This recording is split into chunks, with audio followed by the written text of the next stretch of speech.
Hey, this is Jared. Just real quick little review about what's going on in the condominium. Basically, what it comes down to is we've figured out a dirty little secret about our HOA. Goes all the way back with the president, Rick Christopher, the attorney for the HOA, who was hired by the builder, Centex, to start the HOA and then later turned around and sued them. Now, Rick and the original Lori, they all knew there was water in the walls. When I was with a company, a construction company, we were tasked by the HOA to be doing other things, and on a hunch, we took a look inside the wall. My boss really knew these things, so he had a special tool that opened it up, full of water, like I was saying in other videos, completely saturated. Don't need a college degree, don't need an engineering degree to see when the water is soaking wet. And this is because of a design builder installation defect that they sued the insurance companies for. But when we moved in, they were still finishing up some of the other buildings with the same defective system. Now, we found this water just a year or so later, and the board acted like they didn't care. They're like, sure, whatever, like we were just little kids seeing a ghost. And we're trained professionals. We know what water in a wall looks like. And they obviously knew. They obviously already knew, looking back. And they waited years to finally get a Lauren Hardy study done that we kept urging them to get done. And we're like, we can just open up the wall and show you. It only takes a minute. We put it right back together. But no, they did this Lauren Hardy study that was inconclusive. They took more time. Then eventually they think there might have been, well. And then this big lawsuit happened where, like I said, the attorney who was hired by the builder sued the builder. And all these secret little discussions.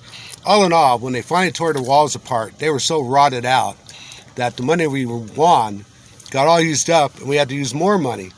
But the damage would not have been that bad had we had the walls taken care of right when we saw the leaks, and before, when arguably they already knew about it. But anyway, fast forward today, we've caught them doing other things, water going into the foundation, getting all mad at me when I do things they're not doing, like removing a tree that falls.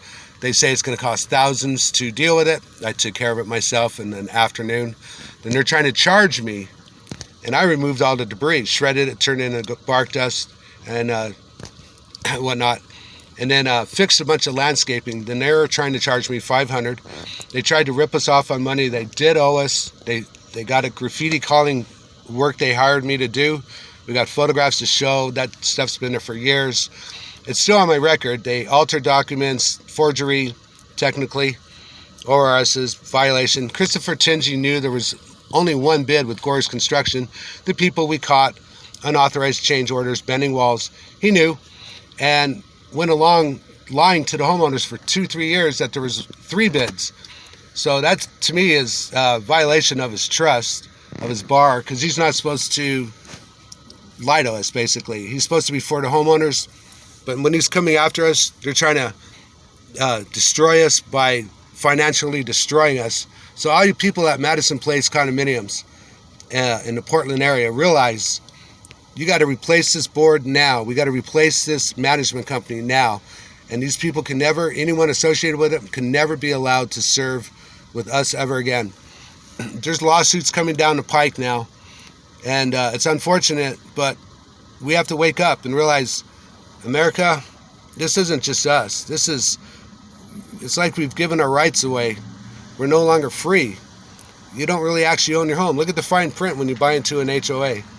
So we obviously kind of need them in a condominium, but we got to rewrite these rules to where we can't have a destructive, law-breaking, essentially, ethics violating kind of. I mean, these people are horrible monsters. We got to put an end to this, folks.